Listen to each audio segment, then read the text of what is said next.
दोस्तों, आप सभी भाई बहनों को मेरा प्यार भरा प्रणाम। दोस्तों, मैं आपको भगवान श्री कृष्ण का मोटिवेशनल थॉट्स का वीडियो बना के दिखाता हूं। साथ में एक प्रेरणादायक और ज्ञानवर्धक कहानी भी सुनाता हूं। कितने मेरे भाई बहन वीडियो को आधे में ही बंद कर लेते हैं। उनको कहानी का लाभ, कहानी का ज्ञान नहीं मिलता। अधूरा ज्ञान सेहत के लिए हानिकारक है। इसलिए मेरी आप सभी से रिक्वेस्ट है कि वीडियो लास्ट तक देखें। धन्यवाद। श्री कृष्ण कहते हैं, दुआ और प्रार्थनाएं असंभव को संभव बना देती है। ईश्वर को न हमारे तन की जरूरत है, न धन की। उसको तो बस पवित्र मन की जरूरत है। इसलिए वो हमें कुछ भी छोड़ने के लिए नहीं कहता। बस कहता है, बच्चे मन से अहंकार छोड़, गंदे विचार छोड़। जो आने वाला है वह हमेशा गुजरे हुए कल से बेहतर होगा। यही एक सोच आपके जीवन में कभी निराशा नहीं होने देगी। झूठ कितना अजीब है। इंसान खुद बोले तो अच्छा लगता है, दूसरे बोले तो गुस्सा आता है। खुशियां चाहे किसी के साथ भी बांट लो, पर गम हमेशा भरोसेमंद इंसान के साथ ही बांटना चाहिए। जीवन में समय चाहे जैसा हो, परिवार के साथ रहो तो सुख बढ़ जाता है, दुख हो तो कट जाता है। सच्चा मित्र वही है जो उस समय में भी आपके साथ खड़ा हो जब सारी दुनिया आपके खिलाफ हो। आपके पास जितना भी है उसके लिए बार बार दिल से धन्यवाद करो। ईश्वर का हर वक्त कहें, मानो जितना भी है वह जल्दी कई गुना हो जाएगा। प्रार्थनाएं और ध्यान इंसान के लिए बहुत जरूरी है, क्योंकि प्रार्थना में भगवान आपकी बात सुनते हैं और ध्यान में आप भगवान की बात सुनते हैं। श्री कृष्ण से कितना कुछ छूटा। पहले मां छूटी, फिर पिता, साथ ही छूटे राधा जी, छूटा गोकुल, छूटा फिर मथुरा। श्री कृष्ण से जीवन भर कुछ न कुछ छूटता ही रहा। नहीं छूटा तो वो था देवत्व, मुस्कान और सकारात्मकता। श्री कृष्ण दुखी नहीं पर उत्साह के प्रतीक है। सबको छूटने पर भी कैसे खुश रहा जा सकता है, यह श्री कृष्ण से अच्छा कोई नहीं सिखा सकता। इसलिए हमेशा खुश रहे, सदा मुस्कुराते रहे। जिंदगी ऐसा रंगमंच है जहां किसी को पता नहीं चलता कि अगला दृश्य क्या होगा। जो मन बिगाड़े ऐसे विचार से और जो मूड बिगाड़े ऐसे इंसान से दूर रहना ही बेहतर है। जीवन में उतार चढ़ाव भी आना जरूरी है, तभी तो पता चलता है किसने चढ़ते समय धक्का लगाया, किसने उतरते समय। जिंदगी में ज्ञान ज्यादा जरूरी है या पैसा? सच कहूं तो पैसा बहुत जरूरी है, क्योंकि पैसे कोई आसानी से नहीं देता, लेकिन ज्ञान हर कोई देके जाता है, मुफ्त में बांटते फिरते हैं। श्री कृष्ण कहते हैं, जीतने का मजा भी तभी आएगा जब लोग आपके हार का इंतजार करेंगे। गीता में लिखा है, यदि यहां आपको अच्छा लगता है तो अच्छा वो नहीं, अच्छे आप है, क्योंकि उसमें अच्छाई देखने की नजर आपके पास है। अपनी पीड़ा के लिए संसार को दोष मत दो, अपने मन को समझाओ। तुम्हारे मन का परिवर्तन ही तुम्हारे दुखों का अंत है। सोच और नीयत अच्छी रखें, फिर आपके कष्ट और संकट दूर कर देंगे ईश्वर। याद रखना, भगवान से कभी उम्मीद छोड़ना नहीं और दुनिया वालों से कभी उम्मीद रखना नहीं। सुख दुख एक सिक्के के दो पहलू हैं। जहां सुख होगा वहां दुख भी होगा, जहां दुख होगा वहां सुख भी होगा। इसीलिए सुख दुख के बारे में बिना सोचे निरंतर अपने लक्ष्य को प्राप्त करने के लिए प्रयास करते रहना चाहिए। एक बात हमेशा याद रखना, किसी के सामने गिड़गिड़ाने से न मोहब्बत मिलती है न इज्जत। इसीलिए अपने स्वाभिमान को जिंदा रखें। कोई अगर आपकी किस्मत में होगा तो आपके पास खुद चलकर आएगा। दूसरों को हराने का मौका मत दो, बस खुद को आगे ले जाने की जिद। आपकी कभी हार ना मानने की आदत ही एक दिन जीतने की आदत बन जाती है। चलो अपनी तकदीर को एक नया मोड़ देते हैं। राधे राधे लिखकर अपनी तकदीर बदल लेते हैं। सिर्फ दो चीजें मनुष्य के भाग्य का निर्माण करती है।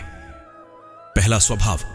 अगर आपके स्वभाव में अच्छाई, विनम्रता और गुण है तो आपका भाग्य चमकेगा। अगर आपका स्वभाव क्रोधी है, आलसी है, तो आपका भाग्य भी उतना अनिवार्य है। इसलिए अपने स्वभाव को मधुर और आकर्षित बनाई। दूसरा, आपकी वाणी।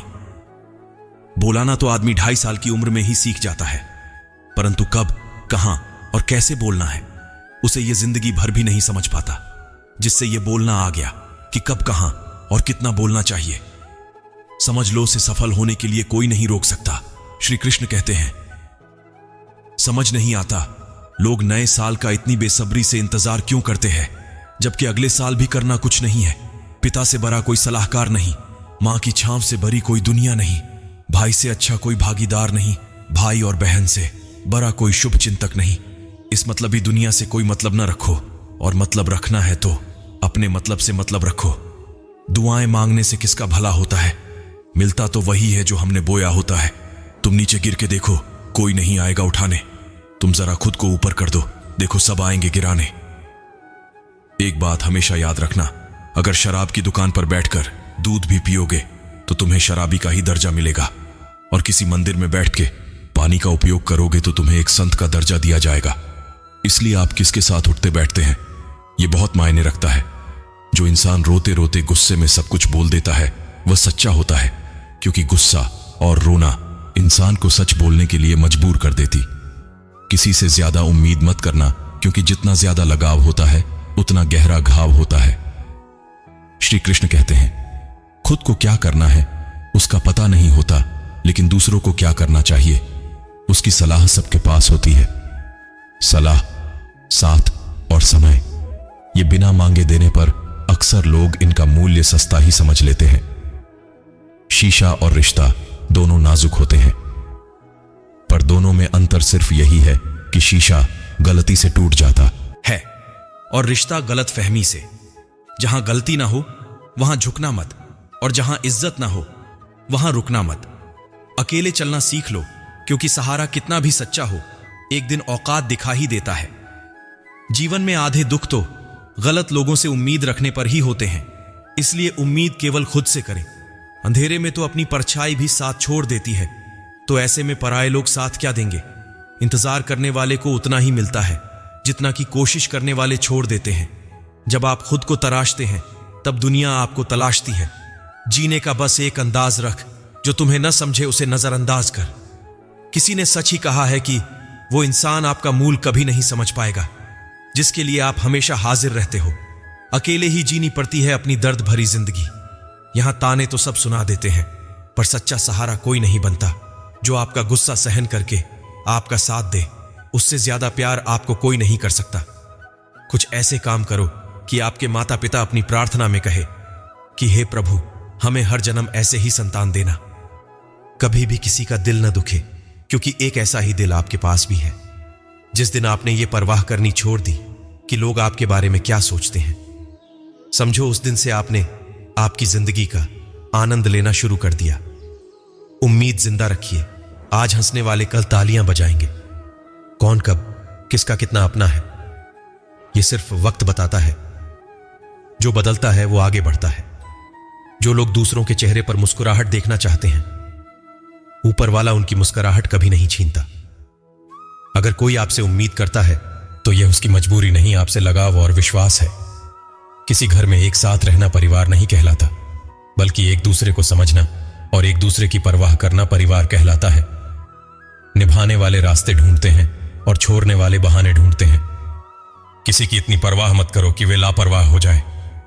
किसी को देने के लिए सबसे अच्छा तोहफा यह है कि उनकी भावनाओं को समझना और उसे सम्मान देना।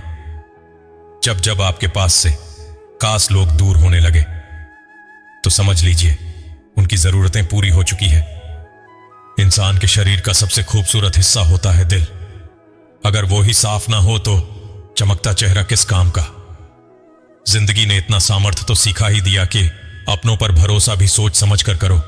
यह सच है कि जब इंसान की जरूरत पूरी हो जाती है तो उसका बात करने का तरीका भी बदल जाता है। भगवान से जब भी कुछ मांगो तो भगवान को ही मांगो, क्योंकि जब भगवान तुम्हारे होंगे तो सब तुम्हारा होगा। हम किसी शख्स से तब तक लड़ते हैं जब तक हम उससे प्यार की उम्मीद करते हैं। जिस दिन उम्मीद खत्म हो जाती है, लड़ना भी खत्म हो जाता है। बात बहुत छोटी सी है पर सच है कि रिश्ते सबसे रखो पर उम्मीद किसी से ना। अक्सर झूठे इंसान की बातें मीठी होती हैं और सच्चे इंसान की बातें कड़वी होती है। बात संस्कार और आदत की होती है, वरना जो सुन सकता है वो सुनाने की क्षमता भी रखता है। रिश्ते कभी खुद नहीं टूटते, गलतफहमी और घमंड उन्हें तोड़ देता है। हमारी उदासी हर कोई नहीं समझ सकता है, क्योंकि हम किसी से मिलते हैं तो पहले ही मुस्कुरा देते हैं। ना तो इतने कड़वे बनों की कोई थूक दे और ना तो इतने मीठे बनों की कोई निगल जाए। कोई फर्क नहीं पड़ता कि लोग आपके बारे में क्या सोचते हैं, परंतु इससे फर्क पड़ता है कि आप अपने बारे में क्या सोचते हैं। उम्मीद एक सबक है जो खुद को सुधारने का मौका देती है। जिंदगी में जो भी हम चाहते हैं वो आसानी से नहीं मिलता, लेकिन जिंदगी का एक सच यह भी है कि जो हम चाहते हैं वह आसान नहीं होता। दो तरह के लोग होते हैं इस दुनिया में। पहले जो छोटी सी मुसीबत आने के बाद डर जाते हैं, दुखी हो जाते हैं, और दूसरे वो लोग चाहे उनकी जिंदगी में कितनी भी मुश्किलें आ जाएं, लेकिन वो हमेशा खुश रहते हैं, हर मुसीबत में खुद को संभाल लेते हैं। एक वह होते हैं जिनके पास सब कुछ होता है लेकिन फिर भी वह हमेशा दुखी होते हैं, और दूसरे वो जिनके पास चाहे कुछ भी ना हो लेकिन फिर भी वो हमेशा खुश रहते हैं। संकट के समय धैर्य रखना मानो आधी लड़ाई जीत लेना। तनाव से केवल समस्याएं जन्म ले सकती हैं। अगर समाधान खोजना है तो मुस्कुराना ही पड़ेगा। खुद को इतना काबिल बनाओ कि जिसके लिए आप तरसे हो वो आपकी एक झलक देखने के लिए तरस जाए। किसी ने सच ही कहा था, लोग सामने सलाम ठोकते हैं, पीठ पीछे बदनाम करते हैं। ये वो दुनिया है जहां झूठ से तो हर किसी को नफरत है, लेकिन सच भी कोई बोलता नहीं। दोस्तों, आज मैं आपको एक ज्ञानवर्धक सच्ची कहानी बताता हूं। एक बार की बात है, एक औरत अपने घर का दरवाजा खोल के जैसे ही घर से निकली, उसने घर के सामने सफेद लंबी दाढ़ी में 3 साधु महात्माओं को बैठे देखा। वह उन्हें पहचान नहीं पाई। उसने कहा, मैं आप लोगों को नहीं पहचानती, बताइए क्या काम है? हमें भोजन करना है। साधुओं ने बोला, ठीक है, कृपया मेरे घर में पधारिए और भोजन ग्रहण कीजिए। क्या तुम्हारा पति घर में है? एक साधु ने प्रश्न किया। नहीं, वह कुछ देर के लिए बाहर गए हैं, औरत ने उत्तर दिया। तब हम अंदर नहीं आ सकते, तीनों एक साथ बोले। थोड़ी देर में पति घर वापस आ गया। उसे साधुओं के बारे में पता चला तो उसने तुरंत अपनी पत्नी से उन्हें पुनः आमंत्रित करने के लिए कहा। औरत ने ऐसा ही किया। वह साधुओं के समक्ष गई और बोली, बाबा जी, अब मेरे पति वापस आ गए हैं, कृपया आप लोग घर में प्रवेश करिए। हम किसी घर में एक साथ प्रवेश नहीं करते। साधुओं ने स्त्री को बताया। ऐसा क्यों है? औरत ने अचरज से पूछा। जवाब में मध्य में खड़े साधु ने बोला, पुत्री, मेरी दाईं तरफ खड़े साधु का नाम धन और बाईं तरफ खड़े साधु का नाम सफलता है और मेरा नाम प्रेम है। अब जाओ और अपने पति से विचार विमर्श करके बताओ कि तुम हम तीनों में से किसे पहले बुलाना चाहती हो। औरत अंदर गई और अपने पति से सारी बात बता दी। पति बेहद खुश हो गया। वाह, आनंद आ गया, चलो जल्दी से धन को बुला लेते हैं। उसके आने से हमारा घर धन दौलत से भर जाएगा और फिर कभी पैसों की कमी नहीं होगी। औरत बोली, क्यों ना हम सफलता को बुला लें, उसके आने से हम जो करेंगे वो सही होगा और हम देखते देखते धन दौलत के मालिक भी बन जाएंगे। तुम्हारी बात भी सही है, पर इसमें मेहनत करनी पड़ेगी। मुझे तो लगता ही धन को ही बुला लेते हैं, पति बोला। थोड़ी देर उनकी बहस चलती रही, पर वो किसी निश्चय पर नहीं पहुंच पाए और अंततः निश्चय किया कि वह साधुओं से यह कहेंगे कि धन और सफलता में जो पहले आना चाहे आ जाए। औरत झट से बाहर गई और उसने यह आग्रह साधुओं के सामने दोहरा दिया।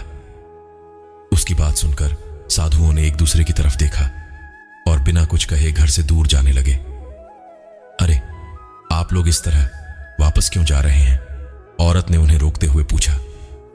पुत्री, दरअसल हम तीनों साधु इसी तरह द्वार द्वार जाते हैं और हर घर में प्रवेश करने का प्रयास करते हैं। जो व्यक्ति लालच में आकर धन या सफलता को बुलाता है, हम वहां से लौट जाते हैं, और जो अपने घर में प्रेम का वास चाहता है, उसके यहां बारी बारी से हम तीनों ही प्रवेश कर जाते हैं। इसीलिए इतना याद रखना कि जहां प्रेम है वहां धन और सफलता की कमी नहीं होती। ऐसा कहते हुए धन और सफलता नामक साधुओं ने अपनी बात पूर्ण की। जहां आपस में प्रेम है वहां शांति, समृद्धि, सफलता, ऐश्वर्य, धन दौलत आदि की कोई कमी नहीं रहती। खुद परमात्मा भी वही वास करते हैं जहां प्रेम भाव हो। तभी तो गुरबाणी में भी फरमान हुआ है, साच कहो सुन ले हो सब है, जिन प्रेम कियो तिन्हीं प्रभु पाइयो। दोस्तों, ये कहानी आपको अच्छी लगी हो, ये वीडियो आपको अच्छा लगा हो तो प्लीज मेरे चैनल को आप सब्सक्राइब करें, वीडियो को लाइक शेयर करें। जो श्री कृष्ण के भक्त है वो कमेंट में जय श्री कृष्ण लिखे। प्रेम से बोलो जय श्री कृष्ण।